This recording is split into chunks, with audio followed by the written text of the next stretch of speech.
Hello and welcome to this workshop for Annotated Bibliographies. This is a workshop by the Jaguar Tutoring and Writing Center. I am Emily Reisner, one of the writing tutors here at the center, and let's get started looking at annotated bibliographies. So first of all, you need to know that an annotated bibliography is a list of sources accompanied by a brief summary and evaluation of each source's content and relevance. The purpose of this bibliography is to provide a well-rounded understanding of your research topic and to demonstrate your ability to critically assess sources. An annotated bibliography does a few things for you. Firstly, it helps you to organize your research, keeping track of relevant sources and their key points, helps you to evaluate your sources and assess the credibility, quality, and relevance of each source to your research. And thirdly, it helps you to demonstrate your research skills. It can show your ability to analyze and synthesize information. So now that you kind of have an idea of the key purposes and goals of an annotated bibliography, let's take a look at some of the main components of that bibliography. So there are three main components to an annotated bibliography. Obviously, if your instructor has other things they'd like you to do, include those as well. But there are kind of three main components to an annotated bibliography. First is a citation. Make sure you're using your appropriate citation style, whether your professor wants you to use APA or MLA, to create a reference citation. Secondly, you should have a summary of that source.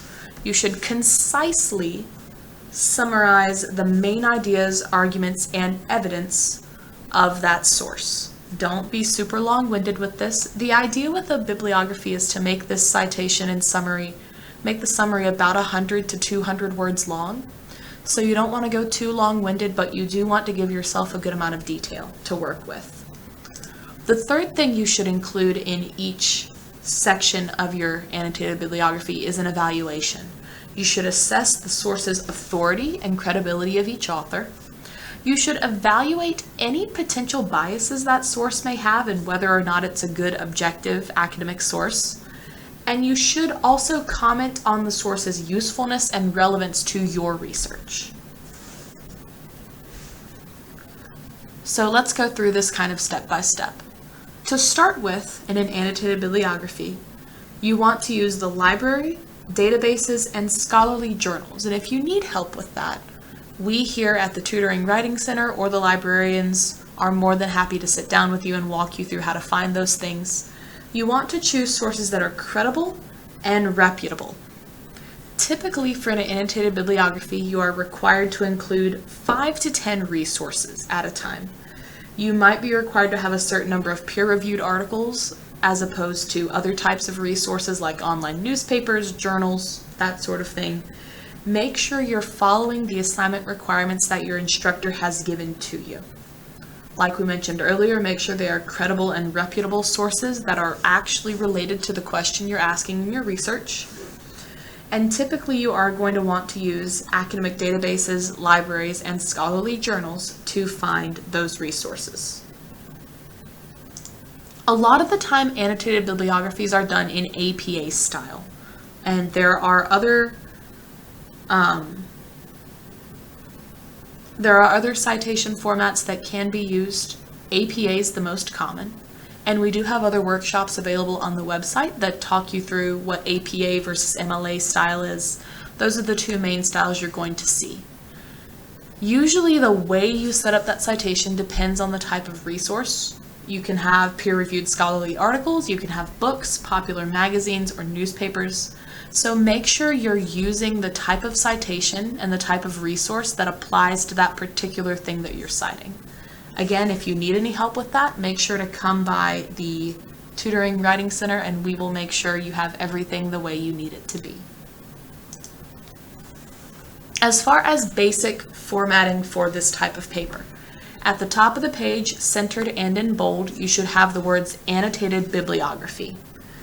Usually, you are going to be having a single paragraph per annotation and about 1 to 200 words for each annotation. Those 1 to 200 words should include both your summary and your evaluation of that essay source.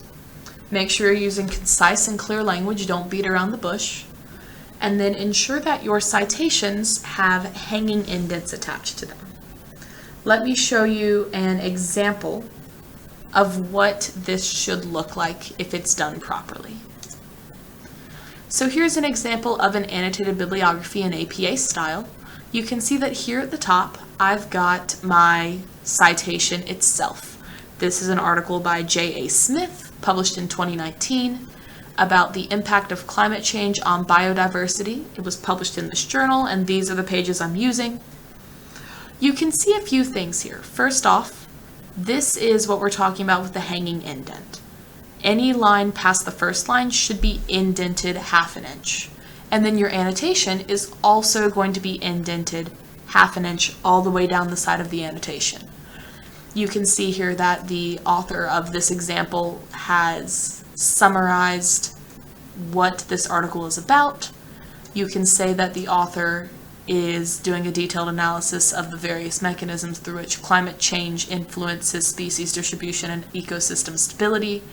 And then you can see kind of an explanation of the validity, the credibility of this when you say that the research is based on extensive fieldwork and data analysis, means it's reliable, and that makes it a valuable source for understanding the current state of biodiversity in a changing climate, which is more than likely what your research paper is going to be about. So this is going to be a good resource to use for that reason, and this is what your annotated bibliography entry should look like. Things to keep in mind when you are starting an annotated bibliography. Start early. You should begin writing your annotated bibliography as soon as you start gathering sources. That's going to be the easiest way to make sure you know what sources you're using and you have them all in one spot. You should organize your sources. You can group them by themes or topics or resource type to facilitate your writing. You might want to put all your scholarly articles in one place, all your popular newspaper articles in another place, any online blogs in a different place, any books in a different spot, and so on. You should be concise, stick to the word limit, and use precise language to explain what you want to say. And finally, make sure that you're editing and revising your work as you go, and certainly before you submit it. You want to proofread for clarity, accuracy, and coherence. Make sure that what you have written makes sense, that it follows the assignment guidelines your professor has given you, and that it is within the appropriate limits for that assignment. As far as some things to watch out for, pitfalls. Avoid just summarizing. It's easy to provide just a summary of each resource. Your goal is to not just summarize, but also to provide insight to those sources. What makes it a good source? Why are you using it? Is it or is it not credible? Is it biased? Go beyond summarizing. Avoid including irrelevant sources. Don't put things on the page just to put them there. Ensure that every source is relevant to your own research and what you want to accomplish. Try not to overuse quotations and direct quotes. You can paraphrase and summarize things in your own words. Just make sure you include appropriate citations.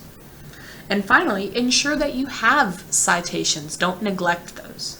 Always give proper credit to the original authors. If you don't, that can be considered plagiarism, and that is against our academic integrity code. If you'd like more information or help on any of these things, please reach out to our Jaguar Writing Portal, our Tutoring and Writing Center.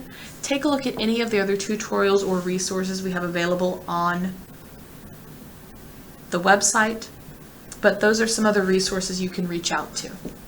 Remember that annotated bibliographies are extremely important for academic research. They help you to critically evaluate your sources, and doing that will help you to have a high-quality annotated bibliography.